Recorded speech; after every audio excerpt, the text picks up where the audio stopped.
Right, we're moving into the Group 3 softs, and our first one is our long-standing Hero Barrel. Paul and Laura will talk a little bit more about the grain quality, but the bit I'm going to focus on is with Barrel is we know it's disease, and its Septoria score is 4. Barrel is rated as an earlier driller, and a lot of people like to get it in early. I always say take that 4, take a couple off it, so you're all of a sudden down to a Septoria score of about 2. And you can see in the untreated here, the Septoria is, despite it being not a high Septoria year or high Septoria pressure weather, it's still quite high up the crop there. But the thing that I want to get everybody's mind into there, we're looking at this and we're seeing this high Septoria in here. Let's shift over to the untreated, sorry, to the treated, and you can see there what a good job fungicides are doing.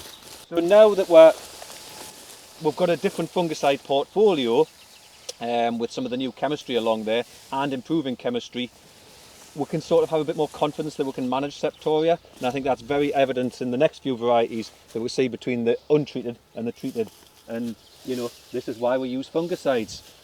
Paul, Laura, the Barrel is still, it's unfortunately it's not going to be around for much longer, but still a good variety. It's been a fantastic variety, and even now, despite all the disease issues which we're all very well aware of, you know, there's people saying to me, look, I still want to continue with Barrel. I mean, the ear fertility, the yield, it does have that slow development which does lend itself to the early drilling, but as you say, David, it comes with the caveat of you've got to be very much on your mettle with the disease.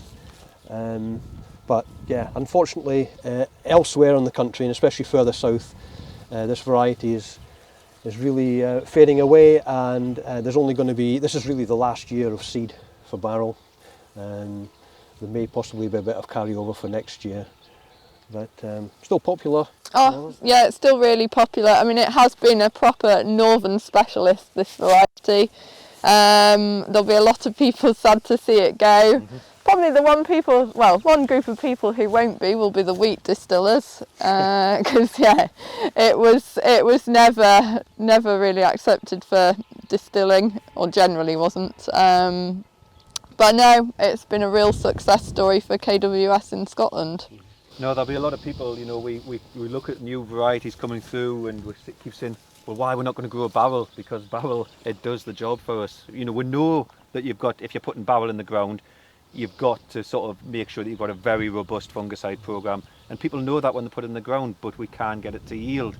So yeah, it'll be interesting going forward. And there's a genuine Group 3 market round here for biscuit wheat, and it does very much tick the boxes for that too.